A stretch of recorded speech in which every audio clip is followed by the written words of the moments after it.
अखिलेश यादव जी का ये भी कहना जायज है कि जब अमेरिका और जापान बड़े बड़े देशों में ईवीएम वहां पे बैन है और बैलेट पेपर से वोटिंग होता है, तो क्यों हमारे देश में वोट ईवीएम द्वारा होता है?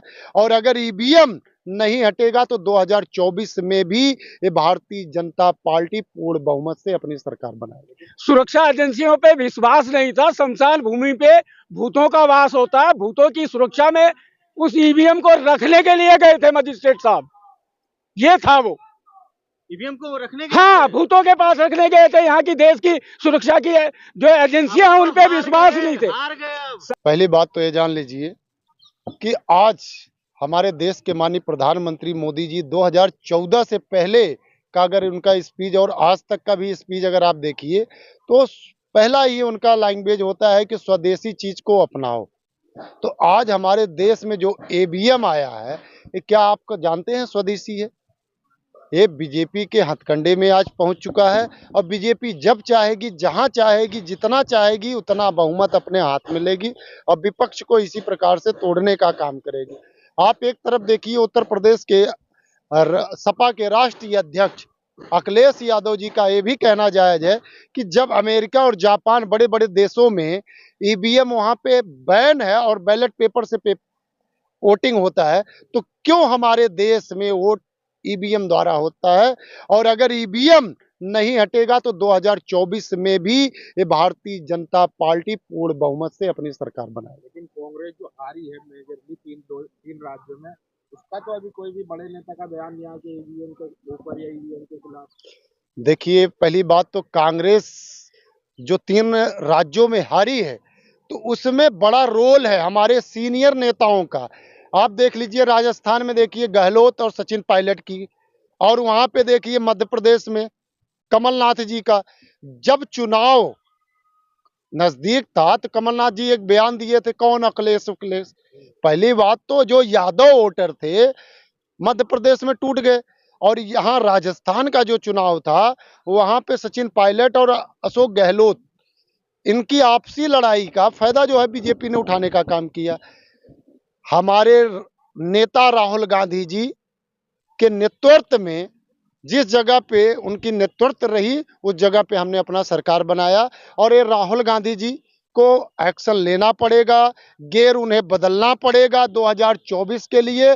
अगर वो अपने हाथ में कमान नहीं लेंगे और स्वयं फैसला नहीं लेंगे तो 2024 में भी परिणाम और बुरा आने वाला। मोदी जी ने एक नसीहत दी है कि कांग्रेस जब तक देश के खिलाफ काम करती रहेगी और हिंदू धर्म के खिलाफ काम करती रहेगी, जब तक वो ऐसे नतीजे भुगतेगी। आप लेना चाहिए। देखिए, पहली बात तो ये जान लीजिए कि ना तो हम हिंदुत्व के खिलाफ थे, ना हम इस्लाम के खिलाफ है, ना ईसाई के खिलाफ है, ना हम सिख के खिलाफ है। हम देश के साथ हैं और देश के साथ रहेंगे और पूरी निष्ठा और ईमानदारी के साथ रहेंगे। और ये जो बीजेपी का इल्जाम है प्रधानमंत्री मोदी जी का, एक गलत इल्जाम है।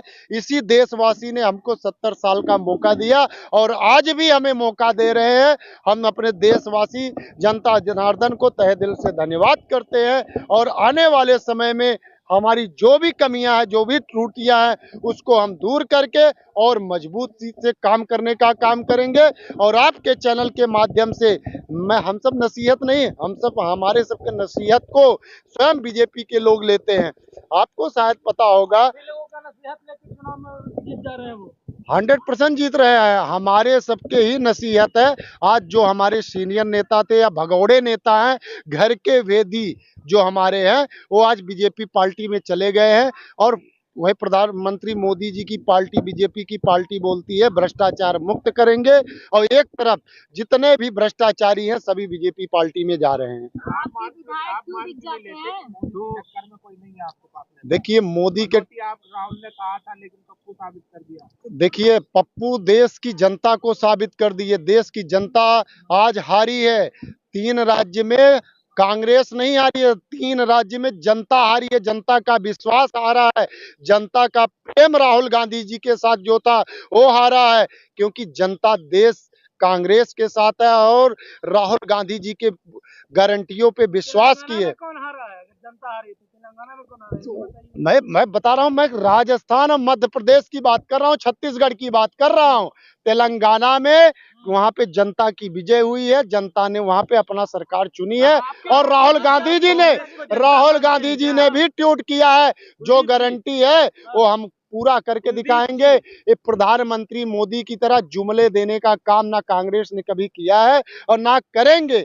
और आपको बता दें, राहुल गांधी जी इस बार गेर बदलने वाले हैं और आपको 2024 में ढेर सारी परिवर्तन देखने को मिलेगा। कुलदीप जी, आप कांग्रेस को कितना समझ रहे हैं कि जहां कांग्रेस हार गई वहां जनता हार गई, जहां कांग्रेस जीत गई वहां जनता जीत गई? देखिए, जनता जनार्दन वहां पे प्रधानमंत्री मोदी जी का हिंदू और मुस्लिम चला नहीं, वहां पे चलने का काम नहीं हुआ क्योंकि वहां हिंदी कम जानते हैं लोग। शिवराज सिंह के ठीक कामों है को आप नहीं मानते? भाई, शिवराज सिंह जी ने अगर काम किया होता तो आप सब पत्रकार महोदय, आप ही सब एग्जिट पोल दिखा रहे थे। आप देश की जनता, आप ना भाई, हम तो स्वीकार किए, हमारे नेता स्वीकार कर रहे हैं, लेकिन गलती हमारी नहीं है, गलती ईवीएम की है। और गलती जो मजिस्ट्रेट हमारे संविधान के रक्षक, पहले सुन लीजिए, मजिस्ट्रेट द्वारा शिवपुरी में ईवीएम की चोरी हुई या नहीं हुई। अब हम अरे भाई, हम रोना नहीं रो रहे हैं, हम रोना नहीं रो रहे हैं। आप बताइए, क्या ईवीएम की चोरी हुई, शमशान भूमि में गया था या नहीं गया था? क्या हम झूठ बोल रहे हैं? शिवपुरी में गया था और जब कांग्रेस के लोगों ने पकड़ा तो वहां पे मजिस्ट्रेट भी मौन उनको तोड़ना पड़ा। भाई, ईवीएम शमशान भूमि में क्या करने जा रहा है? क्या ईवीएम वहां? तो हमारे कार्यकर्ता पकड़े ना, स्पोज किए और आप प्रक्रिया को इस देश की सुरक्षा एजेंसियों पे विश्वास नहीं था। शमशान भूमि पे भूतों का वास होता है, भूतों की सुरक्षा में उस ईवीएम को रखने के लिए गए थे मजिस्ट्रेट साहब, ये था वो। ईवीएम को रखने के हाँ, भूतों के पास रखने गए थे। यहाँ की देश की सुरक्षा की जो एजेंसियां हैं उन पे विश्वास नहीं थे। हार गए अब। सर, कौन हारे हैं?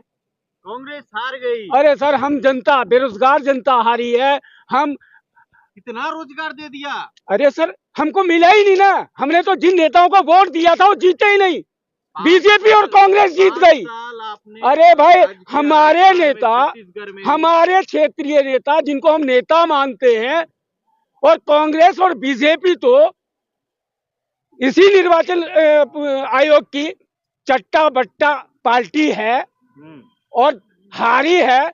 तो हम पीड़ित जनता हारी है, हम आम नागरिक हारे हैं। हम लोग तो कह रहे हैं कि निर्वाचन प्रक्रिया में घोटाले हैं, धांधलेबाजी है, असुरक्षा है, बैलेट पेपर से लाओ। और बैलेट पेपर जनता की जीत है, जनता की जीत नहीं है भाई। मोदी वो जादू चल रहा है, आप लोग मानने को तैयार ही नहीं है। 3 स्टेट में बम्पर वोट मिला उनको। मोदी जी का इधर देखिए।